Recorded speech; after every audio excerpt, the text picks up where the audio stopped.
त्याही पेक्षा बघा तुम्ही कुणी सुद्धा ह्याच्या इथले डायबिटीजचे लोकांच्यामध्ये फक्त डायबिटीजची गोळी घेतली जाते. बीपीचे पेशंट रक्त पातळ व्हायची बीपीचीच गोळी घेतली जाते. पण कुणीही मल्टीविटॅमिन्स मायक्रोन्यूट्रिएंट्सचा प्रादुर्भाव तुमच्या ह्याच्यात नसतो. परवा तर एक इतकं मजेशीर हे झालं की पेशंटचं हिमोग्लोबिन आहे 9.5, मेल पेशंट पुरुष, आणि इतकी ढिगभर मोठी लिस्ट दिली आहे. वय वर्ष त्यांचं 74. त्यांची मुलगी माझ्याकडे ती घेऊन आली होती आणि त्या पेशंटचं एकही त्याला हिमोग्लोबिनची टॅबलेट दिलेली नव्हती. हार्ट पंपिंग 30% राहिलं होतं फक्त. एकही हिमोग्लोबिनची गोळी नाही. मग मी म्हटलं बायपास करायला सांगितलंय, अँजिओप्लास्टी केली. मी म्हणते माझ्याकडे किलेशन घेतलं, आणखी काय ईसीपी घेतली, ईएसएमआर घेतली, मी रक्तपुरवठा वाढवला. अरे पण जोपर्यंत ऑक्सिजन कॅरिंग कॅपॅसिटीज वाढणार नाही तर त्या ऑपरेशनचा काही उपयोग आहे का? जर हिमोग्लोबिनच कमी असेल तर ऑक्सिजन कॅरिंग कॅपॅसिटीज कमी आहे. तर ह्या सगळ्या गोष्टींचा बारीक बारीक विचार करणं खूप गरजेचं आहे. मायक्रोन्यूट्रिएंट्सचा आहारात प्रादुर्भाव असू द्या. त्याही पेक्षा पुढची महत्वाची गोष्ट आहे ती म्हणजे व्यसनांपासून लांब राहा. Smoking, stop your smoking, stop your ज्याला आपण म्हणतो धूम्रपान, मद्यपान, हे बंद करा. आणि त्याही पेक्षा अतिशय महत्वाची गोष्ट आहे ती म्हणजे मानसिक ताणतणावाचं व्यवस्थापन करणं. ही एक कला आहे, आर्ट आहे, आणि ही कला ही शिकून घ्या. मानसिक ताणतणावाचं व्यवस्थापन करण्यासाठी मी 3-4 गोष्टी सांगते. तणाव ओळखणारे आपले बरेच घटक आहेत. कुणाला काय होतं, अचानक रडावंसंच वाटतं, कुणाला अचानक खूप हसायचं वाटतं, कोण पूर्वी बोलतच नव्हता तर फार बडबड बडबड करतं, कोणी एकदमच शांत शांत होतं. वयाच्या साधारण 60-65 नंतर हळवा स्वभाव एक फार होतो, छोट्याशा गोष्टीवर खूप रडायला येतं. माझे एक पेशंट आहेत, 82 वर्षाचे आजोबा आहेत. रोज मला एक फोटो घेऊन येतात आणि दाखवतात की बघा मॅडम हे असे होते, तो माझा मित्र असा होता, ह्याचं ह्याची बहीण अशी होती. इतके बोलतात वगैरे. पण मी शांतपणे ऐकून घेते, कारण बालपण आणि म्हातारपण एक असतं, त्याचा मला यथार्थ अनुभव येतो. की जसं लहान मुलं म्हणतात ना, बघ ना, हे बघ ना, तसंच ते काका मला सांगत असतात. पण हळवं मन होत असतं. काहींना झोप येत नाही, काहींना पोटातच सारखं दुखत असतं, अचानक अंग सारखं दुखण्याची हे होतात. खूप खूप लक्षणं असतात. सगळ्यात पहिली ट्रीटमेंट असते ती म्हणजे तणाव ओळखायला शिका. बरेच जण डिनायन करतात, हे मला काही नाही, मी मॅनेज करू शकतो, हे मला काहीच होऊ शकत नाही, मी असंच हे करतो. पण आतमध्ये कुठतरी डीप डीप डीप त्यांच्यामध्ये एक विचारसरणी सुरू असते. पहिलं तणाव ओळखायला शिका. पहिलं try to face that problem. Maximum try to face that problem. पहिलं ओळखा, नंतर फेस करा, आणि नंतर ओळखा काही उपयोग होत नाही, neglect that problem. Neglect that problem. आपल्यापेक्षा जगाच्या जीवापेक्षा जगात काहीही श्रेष्ठ नाहीये. Neglect that problem.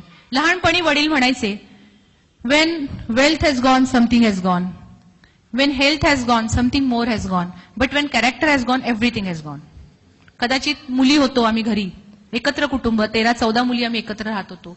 कदाचित त्यांना असं वाटत असेल माझ्या मुलीने इकडे तिकडे वाईट पाऊल टाकू नये. एक वडील म्हणून कुठल्याही वडिलांची ही अपेक्षा असणं. आणि वडील सांगत होते, आज जेव्हा मी जाते माहेरी आणि कधी बाबांच्या समोर, बाबा you was wrong that time, ते म्हणतात कसं काय, how, Wien wealth has gone something has gone. परत पैसे गेले, कष्टाने कमवू शकतो.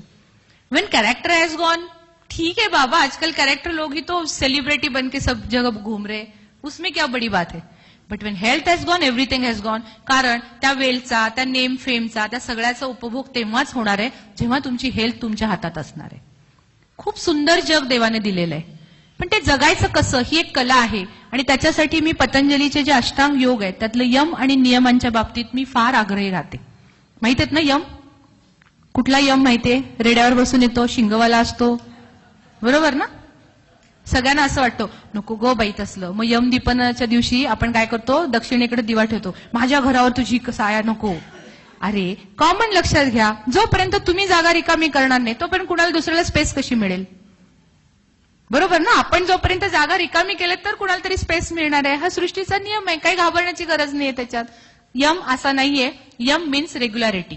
नंबर 1 अहिंसा, कायिक, वाचिक, मानसिक. मनातही आणू नका कुणाला तोडतो मारतो, मारायला पण जाऊ नका, आणि बोलू पण नका, तुला ठेवतच नाही, तुझं वाटच लावतो, नका म्हणू. ताण येतो शरीरावर, खूप ताण येतो मानसिक. दुसरं सत्य, नेहमी खरं बोला.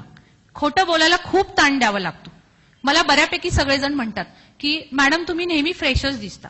मी ज्या मेडिकल कॉलेजमध्ये प्रोफेसर म्हणून काम करते तिथे काही जण मला असे टोमण्याने बोलतात, ज्योत्स्ना पाटील मॅडम काय बाई 5 बोटं तुपात आहे, तिला काही टेन्शन आहे, निवांत फिरते, सासू आपलं सगळं घर बघते, तिचं सगळं तिच्या ह्याच्यात असतं. अरे पण त्या सासूला मैत्रिणीसारखं सांभाळायला मलाही काही एफर्ट्स घ्यायला लागलेत. ते तुपात बोटं यायला, ते तूप लोण्यापासून काढायला मलाही काही एफर्ट्स घ्यायला लागलेत. मॅडम तुमचा चेहरा कायम कसा फ्रेश असतो, तुम्हाला काही टेन्शन नसतं का? असं काही नाहीये. सगळ्यांना टेन्शन प्रत्येकाच्या परीने वेगवेगळं असतं. आता तुमच्या समोर येताना मी जो एक पेशंट मॅनेज करून आले, काय दिव्य केले ते माझं मला माहिती, पण तो स्ट्रेस तिथल्या तिथे ठेवायचा. I just solve that problem, try to solve. मी भयंकर प्रयत्न केले, नाही काही होते, हा पेशंट मला आउट काढायचा, बस बाकी दुसरं काही मला माहिती नाही. सो सत्य खरं बोलताना कधीही ताण द्यावा लागत नाही, मग तुमचा चेहरा कायम फ्रेश दिसत असतो, छान वाटतं छान वाटतं.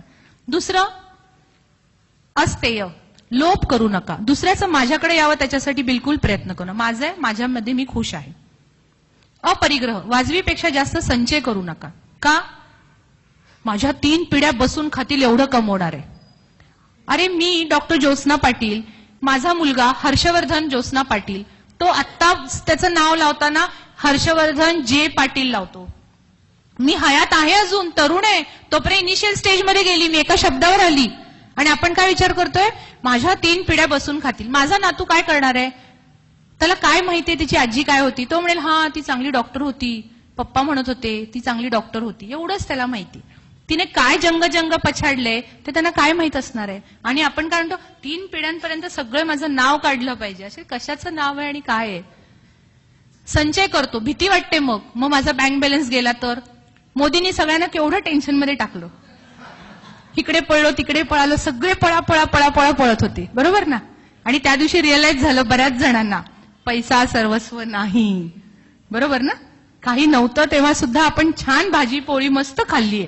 2000ची नोट आपल्याला बँकेत मिळाली तरी आपण मस्त एन्जॉय केलं, असं काही नाहीये. नावालाही नुसतं या सगळ्या गोष्टी की माझा बँक बॅलन्स इतका आहे, भीती वाटते तो बँक बॅलन्स गेला तर. आता मी जर हे मंगळसूत्र घालून जर तुळशीबागेत गेली तर मी आधी 8 टाकणार, इथं पिन लावणार, अशी करून मी एन्जॉय करू शकेन का हो शॉपिंग माझं? नाही ना. अपरिग्रह, वाजवीपेक्षा जास्त संचय करू नका. आणि सगळ्यात शेवटचं आहे ते म्हणजे ब्रह्मचर्य. इथं कामवासना आणि ह्याचा काही संबंध नाही. ब्रह्मासारखं आचरण, सात्विक आचरण ठेवा, मानसिक ताण खूप कमी होतो. आहारात विचारात तुमची सात्विकता पाहिजे. नियम सगळ्यांना माहिती असेल, इथे कोण आहे का योगाचं स्नातक, नियम वगैरे माहिती असतील तर? सगळेच आहेत. नियमांच्या बाबतीत पुन्हा सांगते, शौच, संतोष, तप, स्वाध्याय, ईश्वर प्रणिधान. शौच, शरीराला रोज आता काय डो साबण वापरायचा, थंडी आली, परत मग मेडिमिक्स वापरायचा, ह्याचा वास चांगला येतो. अरे मन फेअर अँड लवली होण्यासाठी सुद्धा आपले प्रयत्न पाहिजेत. नुसती शारीरिक स्वच्छता नाही तर शारीरिक आणि मानसिक स्वच्छता जेवढी ठेवाल तेवढं आपलं हे रिलॅक्स जातं. लाईफ तुम्ही टेन्शन फ्री राहता. आंघोळ केल्यानंतर बरं वाटतं का नाही? हलकं हलकं वाटत असतं. का आपण करतो? तसंच मन हलकं हलकं होण्यासाठी सुद्धा काही प्रयत्न हे केलेच पाहिजेत. दुसरी महत्वाची गोष्ट असते ती म्हणजे संतोष. हॅपी मॅन बघितले? फेंगशुईचा आयटम तो घरात ठेवला तर घरात खूप चांगलं होतं. माझी बेडरूम ही आग्नेय कोपऱ्यात होती. किती मैत्रिणींनी सल्ले दे, अगो आग्नेय कोपऱ्यात कशाला बेडरूम बांधलीयस, ती कसं म्हणजे किती भांडणं होतील. नवरा बायकोंची भांडणी होतच असतात छोटी मोठी. ते आपल्यावर आहे किती केवढं ताणायचं आणि काय नाही करायचं ते. आणि मग मी आता माझं घर बांधून 10 वर्ष जेव्हा झाली तेव्हा मी आता नवऱ्याला म्हणते आपण जास्त नाही ना रे भांडलो, अगदी थोडंच भांडलो. म्हणजे चुकीचा कन्सेप्ट आहे, काही तसं नाहीये, काही नाहीये. अंडरस्टँडिंग कॅपॅसिटी खूप महत्वाची असते.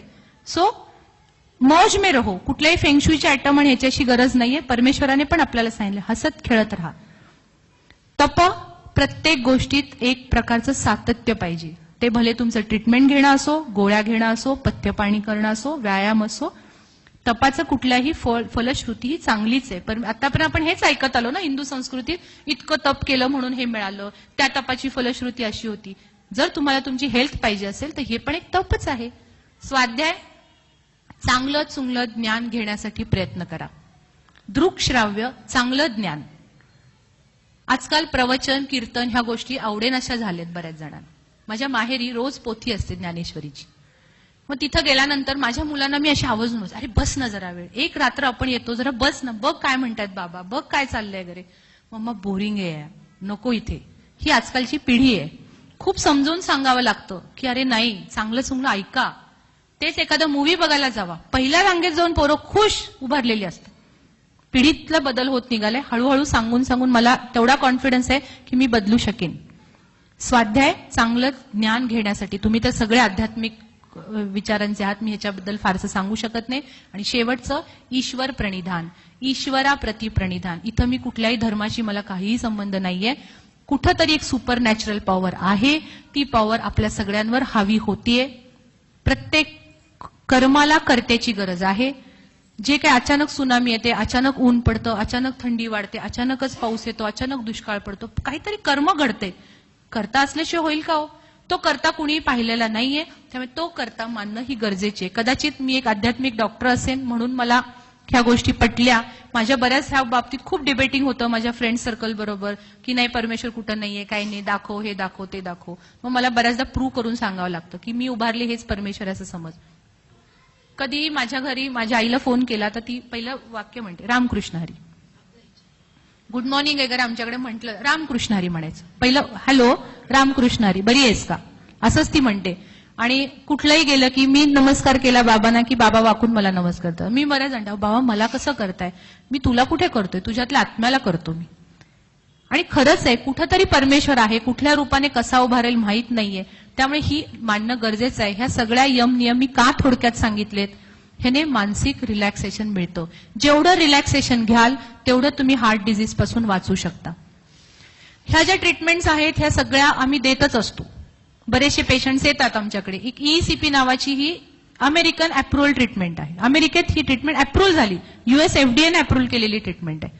ह्या ट्रीटमेंटच्या मध्ये बऱ्याचदा पेशंट डेली आमच्याकडे 1-1 तासासाठी येत असतो. जे अँजिओप्लास्टी झाली आहे डॉक्टर, बायपास झाली आहे, परत माझ्या छातीत दुखतंय डॉक्टर, किंवा जेवताना छातीत दुखतं, चालताना छातीत दुखतं, ह्या पेशंटसाठी ट्रिमेंडस चांगले रिझल्ट्स येतात.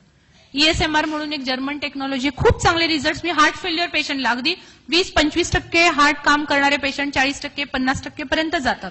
नॉर्मल लाईफ जगत असतात. नॉर्मल लाईफ, त्यांना कुठेही हॉस्पिटलायझेशन गरज नसते. पण हे सगळं करत असताना मी प्रत्येक वेळी सारखं पेशंटला सांगते की तुम्ही ही ट्रीटमेंट घेताय ओके, तुम्ही बरे होताय ओके, पण सायमल्टेनियसली तुम्ही तुमची लाईफस्टाईल मॉडिफिकेशन करणं ही तितकीच गरजेची बाब आहे.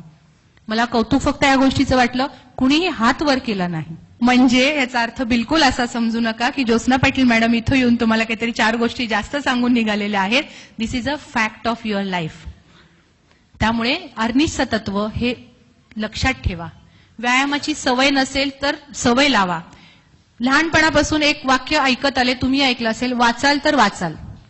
माझं वाक्य इथून पुढे लक्षात ठेवा, चालाल तर वाचाल.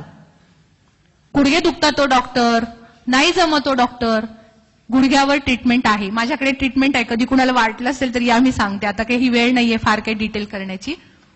सगळ्या गोष्टीवर ट्रीटमेंट